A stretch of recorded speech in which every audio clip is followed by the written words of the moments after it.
शिक्षाप्रद एवं प्रेरणादायक कहानियों की कड़ी में सुनते हैं आज की कहानी। एक बहुत ही अच्छा लड़का था। उसमें बस एक कमी थी, उसमें धैर्य नहीं था। किसी और के सफलता की चमक उसके मन को तुरंत छू जाती। इस समय उसे दौलत लुभा रही थी। अभी वह दौलत की सफलता का आनंद ले ही रहा था कि उसकी मुलाकात एक विद्वान से हो गई। उन विद्वान का तेज, उनका ज्ञान और लोगों का उनके प्रति सम्मान देखकर लड़के का मन फिर डोल गया। उसने सोचा, पैसे में क्या रखा है, असली पूंजी तो ज्ञान है। बस अगले ही दिन उसने धन कमाने का काम छोड़ा और पढ़ाई लिखाई में लग गया। कुछ वर्षों के परिश्रम से सफलता के करीब ही था कि उसके कानों में एक मधुर धुन पड़ी। उसने एक संगीतज्ञ को देखा जो अपनी कला से पूरी दुनिया को मंत्रमुग्ध कर रहा था। लड़के को लगा, जिंदगी का असली मकसद क्या है? सुकून। और असली सुकून तो संगीत में ही है, क्योंकि संगीत आत्मा का भोजन है। उसने किताबें बंद कर दी और संगीत सीखने निकल पड़ा। इसी तरह वक्त बीतता गया। साल दर साल वो एक डाल से दूसरी डाल पर कूदता रहा। नतीजा, उम्र ढलने लगी, पर वो ना तो धनवान बन सका, ना विद्वान, और ना ही एक अच्छा संगीतज्ञ।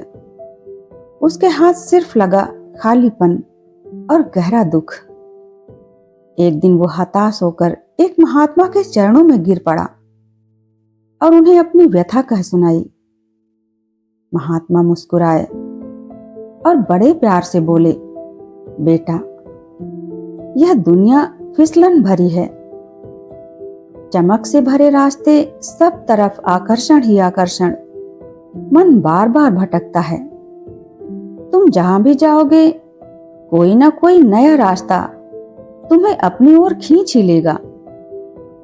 लेकिन याद रखो, जो बार बार अपनी दिशा बदलता है वह कहीं नहीं पहुंचता।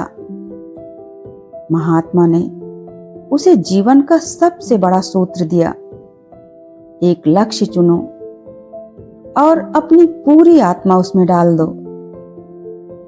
दुनिया के झमेलों में तुम बस गोल गोल घूमते रह जाओगे।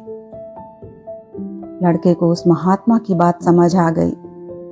उसने भटकना छोड़ दिया और एक लक्ष्य पर टिककर अभ्यास शुरू किया। दोस्तों, जब हम हर दिशा में भागने की कोशिश करते हैं तो हम कहीं नहीं पहुंचते।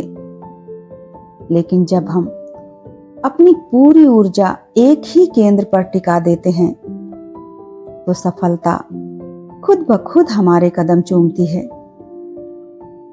इसीलिए बार बार इधर उधर भटकने से बेहतर है एक जगह टिक कर मेहनत की जाए।